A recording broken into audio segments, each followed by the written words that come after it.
Magsisimula na po ang regular na pagpupulong ng Sangguniang Bayan sa pangunguna po ng ating pong kagalang-galang Danilo Lalunyo Liwanag, pangalawang punong bayan tagapangulo.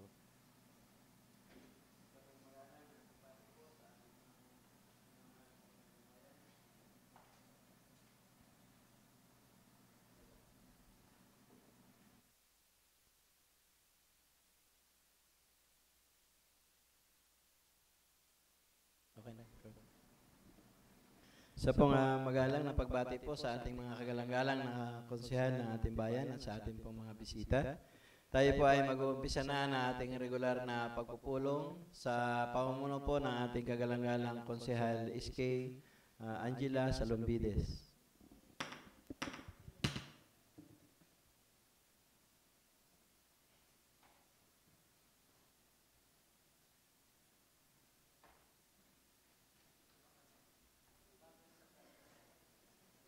Magandang umaga po sa ating lahat, sa ating pong tagapangulo, magandang umaga po. Sisimulan po natin ang ating pagpupulong sa panalangin po.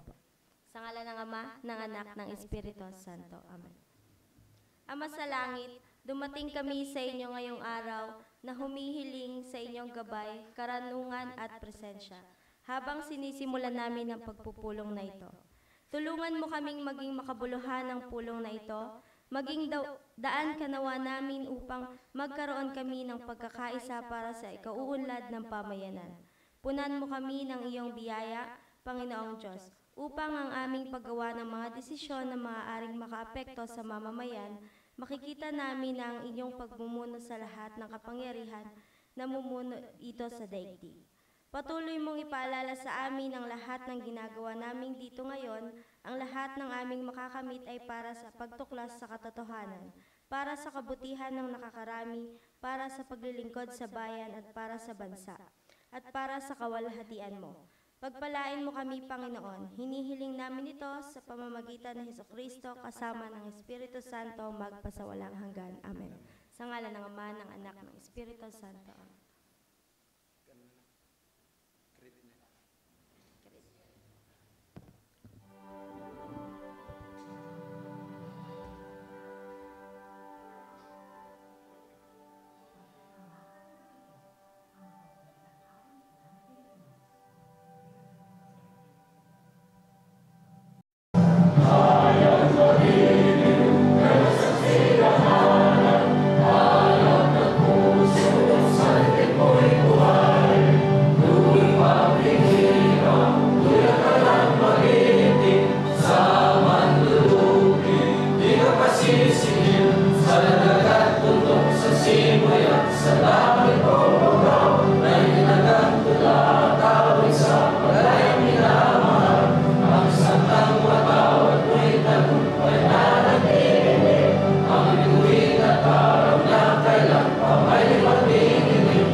Mandated by law to enact measures and ordinance that redound to the general welfare of my constituents.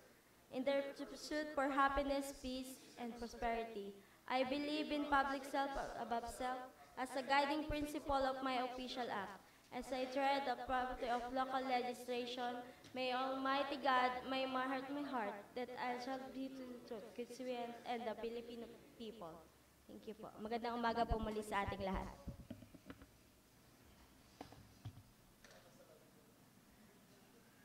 Magandang umaga po sa ating lahat, lalo na po sa ating pong kagalang-galang Danilo Lalunyo Liwanag, ang pangalawang punong bayan ng bayan ng Tagkawayan at sa lahat po ng mga konsehalis ng bayan ng Tagkawayan. Ang CP po ng katitikan ng pangkaraniwang pulong ng Sangguniang Bayan ng Tagkawayan Quezon na ginanap noong August 5, 2024 ay pamahagi na po sa lahat po ng ating mga kagalang-galang na konsehalis sa pamamagitan po ng kanilang email accounts at ng hard copies po na na-deliver na. Pinatutunayan ko rin po na ang katitikan ito ay tama at totoo. Ako po may lagda kung kaya hinihiling ko na po kay kagalang-galang Port Salombides na mapagtibay na. Kagalang-galang Konsehal for Salumbides. Magandang umaga po sa ating lahat, sa ating pong tagapangulo, Vice Mayor Danny Liwanag, sa ating pong kalihim at mga lahat ng miyembro po na bumubuo ng Sangguniang Bayan. Hinihiling ko po na atin na pong pagtibayin ang ating nakaraang katitikan. Kung kaya po ng pagtitibay ng ating nakaraang katitikan ay pinangalawahan po ng kagalang-galang Konsehal Botok Magpantay. Mayroon po bang pagtutol? Kung wala po ay atin na pong pinagtitibay. Magandang umaga po muli. Ang lahat po ng barangay supplemental budget na dumaan po kanina sa pagpupulong ng komite ng appropriation ay hinihiling na po mapagtibay kagaya po ng sa Barangay Kabibihan, Barangay San Roque, Barangay Santo Tomas, Barangay Sigiwan, Barangay Santo Niño 1, Barangay Santa Cecilia at Barangay Casispalan. Yung pong public hearing po natin para po sa announcement po ng kagalang-galang Fort Salumbides ay sa August 13 po, 2024.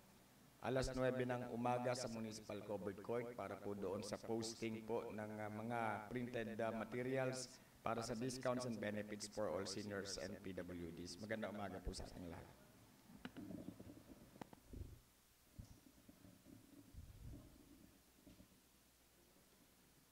Kagalang-galang Konsehal Reby Masangkay.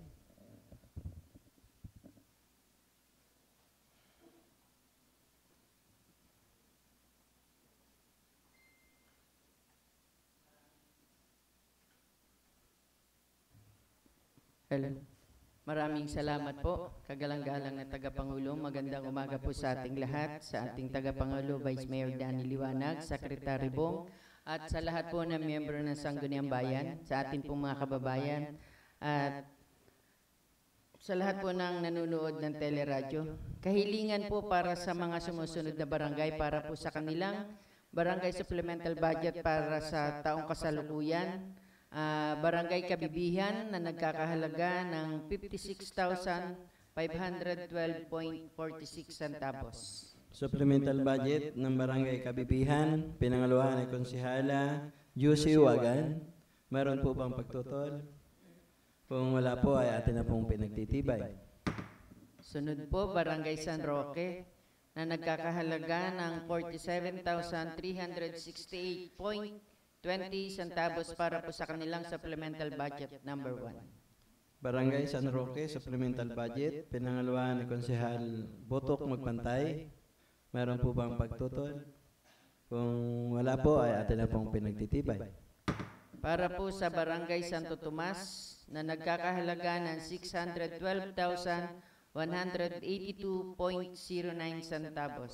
Barangay Santo Tomas, supplemental budget, pinangalawahan ni Konsehala ABC Tilitguban. Meron po bang pagtutol? Kung wala po ay atin na pong pinagtitibay. Barangay Sigiwan, supplemental budget number 1 na nagkakahalaga ng 1,188,170.88 centavos. Supplemental budget ng Barangay Sigiwan, pinangalawahan ni Konsehal Bomel de Vero. Meron po bang pagtutol? Kung wala po ay atin na pong pinagtitibay.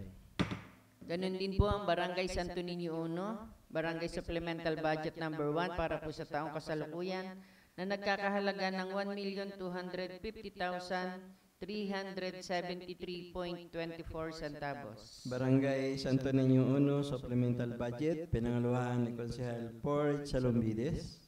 Meron po bang pagtutol? Kung wala po ay atin na pong pinagtitibay.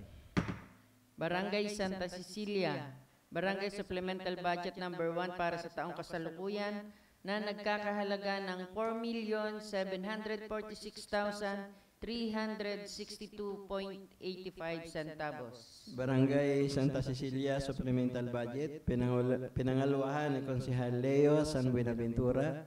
Meron po bang pagtutol? Kung wala po ay atin na pong pinagtitibay. Barangay Casispalan, supplemental budget number 1 na nagkakahalaga ng 172,769.32 centavos. Barangay Casispalan, supplemental budget, pinangalawahan ni Konsehal Botok Magpantay. Meron po bang pagtutol? Kung wala po ay atin na rin pong pinagtitibay. Marami pong salamat.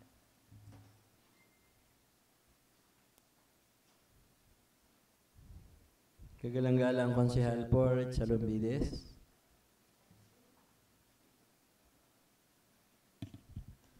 Magandang umaga po sa ating lahat. Paglilinaw lang po sa ating kalihim. Sec, makikiulit nga po kung kailan yung ating para sa poster ordinance. Opo, maraming salamat. Sorry po, kagalang-galang na tagapangulo. Ang ating pong public hearing is scheduled po ng posting of printed posters of discounts and benefits for all seniors and PWDs ay gaganapin po ng alas 9 ng umaga, August 13, 2024 po sa Municipal Covered Court po. 18 po. Tama po ba? 1-3 po, 13. 13. Bukas po. Bukas na po. Opo. Pwede. Tapos po kagalang-galang na tagapangulo, Konsehal Fort, ano po ang ating pong nagpa-follow up na po yung taga San Vicente po, kung kailan daw po natin na bibigyan po ng pagkakataon sa committee. Opo. Pwede po ba ito next week? Anyway, papalo up na lang po sa ano po, pagka ano.